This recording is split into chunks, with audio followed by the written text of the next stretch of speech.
യാത്രക്കാരുടെ ശ്രദ്ധയ്ക്ക് train number 6303 Ernakulam తిరువనന്തపురం వంచినాడు. Hi అండి, అందరికీ నమస్కారం. Welcome back to our channel the Balu reports. నేను మీ బాలుని మీకోసం కొత్త విశేషాలు తెచ్చేసాను. ఈ వీడియోలో ఒక టాపిక్ గురించి అని కాకుండా ప్రజెంట్ బయట జరుగుతున్న కొన్ని వాటి గురించి మాట్లాడుకుందాం. వాటి కోసం ఇప్పుడే మన ఛానల్ని సబ్స్క్రైబ్ చేసుకోండి అండ్ అలాగే వీడియో చిన్న లైక్ అయితే చేసేసేయండి. ఇంకా వీడియోలోకి వెళ్తే ఇది ఒక ప్రేమకైతే లవ్ స్టోరీ. ప్రేమకి హద్దులు లేవంటారు కానీ ఇక్కడ జైలు కోటలు కూడా హద్దులు లేకుండా పోయాయి. సో ఖైదీని ప్రేమించి పెళ్లి చేసుకున్న ఒక లేడీ పోలీస్ ఆఫీసర్. ఇది ఎక్కడ జరిగిందంటే మధ్యప్రదేశ్లో జరిగిందనమాట. ఒక పొలిటీషియన్ మర్డర్ కేసులో శిక్ష అనుభవిస్తున్న ధర్మేందర్ సింగ్ అదే జైల్లో ఫిరోజ్ అనే అసిస్టెంట్ జైలు సూపర్వైజర్గా పనిచేస్తున్నారు. వీళ్ళ మధ్య ప్రేమ ఎలా పుట్టిందంటే జైల్లో ఉన్న వాళ్ళు అక్కడ చిన్న చిన్న పనులు చేస్తుంటారు, వాళ్ళకి కొంచెం డబ్బులు కూడా ఇస్తుంటారు. అలా ధర్మేందర్ అక్కడ ఆఫీస్లో వర్క్ చేస్తూ ఉండేవాడు. ఆ టైంలోనే వీళ్ళ మధ్య ప్రేమ పుట్టిందనమాట. సో ధర్మేందర్ 14 ఏళ్ళు జైల్లోనే ఉన్నాడు. అతని సత్ప్రవర్తన వల్ల అతన్ని రిలీజ్ చేశారు. అతను రిలీజ్ అయినా కూడా ఫిరోజాతో మాట్లాడుతూ ఉండేవాడు. వాళ్ళు అలా ప్రేమ గురించి ఫిరోజా వాళ్ళ ఇంట్లో ఒప్పుకోకపోవడంతో వాళ్ళకి బజరంగ బయదాలు వాళ్ళు జైల్లో స్టాఫ్ కలిసి పెళ్లి చేశారు. వాళ్ళని ఖైదీలు ఆశీర్వదించారు. ఇదొక కొత్త ప్రేమ కథ. ఇప్పుడు సోషల్ మీడియా అంతా ఇదే నడుస్తుంది. ఇన్స్టాగ్రామ్లో ఇక్కడ నుంచి నో ప్రైవసీ, మీరు చేసే ప్రతి మెసేజ్ మీద చూస్తుంది. లవర్స్కి ఇది బ్యాడ్ న్యూస్ అనే చెప్పాలి. ఇప్పటి వరకు చాటింగ్లో సీక్రెట్ కన్వర్జేషన్ ఆన్ చేసి మన సీక్రెట్స్ ఐడియాలు లేదా పులిహోర చాటింగ్లు ఎవరికి తెలియకుండా దాచుకునేవారు. కానీ ఇప్పుడు జోకన్బర్గ్ ఏమంటున్నాడంటే, తమ్ముడు నువ్వు పంపే ప్రతి మెసేజ్ నేను కూడా చూస్తున్నానని క్లారిటీ అయితే ఇచ్చేసాడు. సో ఎందుకంటే చాలా తక్కువ మంది వాడుతున్నారు, మాకు మెయింటైన్ చేయడం కష్టమైపోయిందని సాకులు చెప్తున్నారు. అసలు విషయం ఏంటంటే, ఎవరైనా తప్పుగా మెసేజ్ చేస్తే గవర్నమెంట్ వచ్చి అడిగితే డేటా ఇవ్వాలి కదా. అందుకే ఈ ప్లాన్ వేశారు. అంటే మన భద్రత కోసమే అనమాట. మీకు అంతగా ప్రైవసీ కావాలంటే వాట్సాప్కి వెళ్ళండి. ఇది కూడా వాళ్ళదే, కానీ దీంట్లో కొంచెం సీక్రెట్ అయితే ఉంది. సో లేదా సింగిల్ యాప్ లాంటివి వాడుకోండి. ఇన్స్టాగ్రామ్ని కేవలం రీల్స్ చూడడానికి, ఫోటోలు పంపడానికి మాత్రమే వాడండి. మీ ప్రైవసీ మ్యాటర్స్ ఇక్కడ నుంచి ఇన్స్టాలో తగ్గించండి. ఈ మ్యాటర్ మీ లవర్ ఉన్న ఫ్రెండ్కి అయితే షేర్ చేయండి. వెస్ట్ బెంగాల్ ఎలక్షన్ రూల్స్ వచ్చాయి. గవర్నమెంట్ చేంజ్ అయింది. కొత్త గవర్నమెంట్ ఫామ్ చేయడానికి ఆల్రెడీ ఉన్న సీఎం రిజైన్ చేయాలి. దానికి మమతా గారు ఒప్పుకోవడం లేదు. ఆమె రిజైన్ చేయడం ఇష్టం లేక ఇంకే ఆమె సీఎంగా ఉండాలనుకుంటుంది. అందుకే న్యూ గవర్నమెంట్ ఫామ్ చేయడం ఆగింది. ఇంటర్నెట్లో జరుగుతున్న చర్చ ఏంటంటే, కొంతమంది మమతా గారి ఇంటికి వెళ్ళి మేము నీ ఫ్యాన్స్ మీ ఆటోగ్రాఫ్ కావాలని పెట్టించుకున్నారు. అదే రిజైన్ ఫామ్గా మార్చారంట. నిజానికి అలా అవసరం లేదు. గవర్నమెంట్ చేంజ్ అయ్యాక గవర్నర్ గారిని పర్సనల్గానే కలిసి రిజైన్ అయినా ఇవ్వచ్చు. లేకుంటే ఆటోమేటిక్గా క్యాన్సిల్ చేసాక గవర్నర్కి అయితే ఉంటుంది. మమతా గారు రిజైన్ చేయకుండా గవర్నర్ అనుకుంటే గవర్నమెంట్ చేంజ్ అవుతుంది. మేడం గారు ఫ్యాన్స్ అనుకుని ఆటోగ్రాఫ్ ఇస్తే అది కాస్త రిజైన్ లెటర్ అయిపోయింది. దీన్నే అంటారు తెలివైన దెబ్బ అని.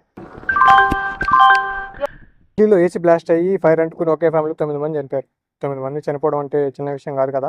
సమ్మర్ కాబట్టి అందరూ ఏసీలు యూజ్ చేస్తుంటారు. నార్మల్గా కంటే సమ్మర్లో ఏసీ డిమాండ్ ఎక్కువ, యూసేజ్ కూడా ఎక్కువ ఉంటుంది.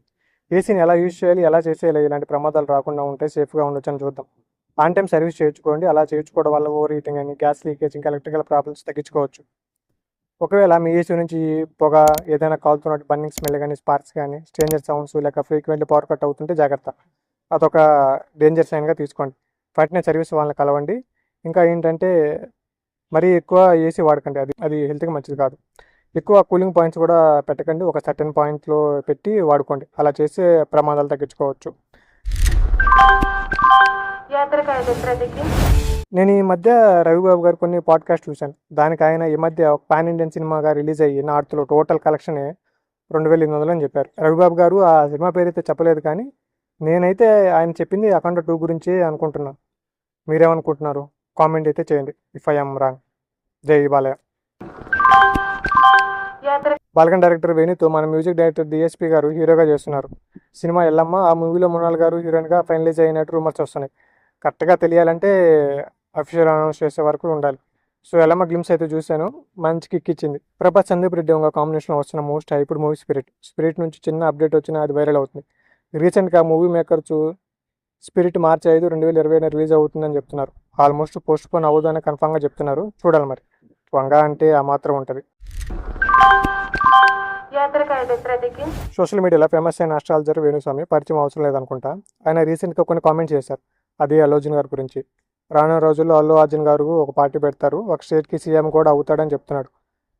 అల్లు అర్జున్ గారికి కూడా అసలు ఇది ఎప్పుడు ఆలోచించి కూడా ఉండరు. ఇది వింటే ఆయన కూడా షాక్ అవుతాడేమో ఒకవేళ అల్లు అర్జున్ కూడా ఒక పార్టీ పెడితే. నెక్స్ట్ టాపిక్, ఇది అసలు నిజమా లేక సినిమానా అనేలా ఉంటుంది తమిళనాడు ప్రజెంట్ పొలిటికల్ సిచ్యువేషన్. గంటకు ఒక న్యూస్ వస్తుంది, రోజుకు ఒక ట్విస్ట్ వస్తుంది. శేషగారి సినిమాల్లో కూడా ఇన్ని ట్విస్టులు ఉండవు.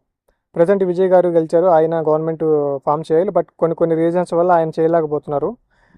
అవన్నీ ఒక సపరేట్ వీడియోలో అయితే మాట్లాడుకుందాం. ప్రజెంట్ తమిళనాడులో పాల షార్టేజ్ అయితే ఉంది. మీరు విన్నది కరెక్టే, పెట్రోల్ డీజిల్ కాదు, పాల షార్టేజ్ అయితే వచ్చింది. తమ ప్రేమించే హీరో విజయ్ గారు ఎలక్షన్లో గెలిచారు అని ఆనందంలో ఫ్యాన్స్ అయితే విజయ్ గారి కటౌట్స్కి పాలాభిషేకం చేస్తున్నారంట. అది కూడా హద్దులు దాటింది. రిజల్ట్స్ రోజు నుంచి ఇప్పటి వరకు టోటల్గా 2 లక్షల లీటర్ల పాలు అయితే చేశారు. వాళ్ళు అలా చేయడం వల్ల అక్కడ షార్టేజ్ వచ్చింది. ఇలానే ఉంటే ప్రైస్ పెరిగే ఛాన్సెస్ కూడా ఉంది. డిఎంకే పార్టీ ఎలక్షన్లో గెలవలేదు. ఆల్మోస్ట్ సెలబ్రిటీస్ అందరూ విజయ్ గారికి కంగ్రాట్స్ చెప్తున్నారు. బట్ సూపర్ స్టార్ రజనీకాంత్ గారు మాత్రం రీసెంట్గా డిఎంకే పార్టీ అధినేత అయిన ఎక్స్-సీఎం స్టాలిన్ గారిని కలిశారు.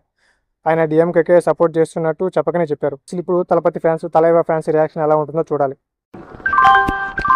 రాయలసీమకు తిరుపతిలో రాయల్ ఎన్ఫీల్డ్ భారీ పెట్టుబడులని సీఎం చంద్రబాబు గారు చేసిన రాయలసీమ ట్వీట్ ఇప్పుడు వైరల్గా అవుతుంది. సో ఈ వీడియోలో అంతే. ఈ వీడియో మీకు నచ్చిందని అనుకుంటున్నాను. మరింత ఇన్ఫర్మేషన్ కోసం ఇప్పుడు మన ఛానల్ అయితే సబ్స్క్రైబ్ చేసుకోండి, అలాగే ఈ వీడియోని లైక్ అయితే చేయండి. సో నేను మీ బాలుని. Thank you for watching. Next వీడియోలో మళ్ళీ కలుద్దాం. జై హింద్. യാത്രക്കാരുടെ ശ്രദ്ധയ്ക്ക് ട്രെയിൻ നമ്പർ 6303 എറണാകുളം തിരുവനന്തപുരം 1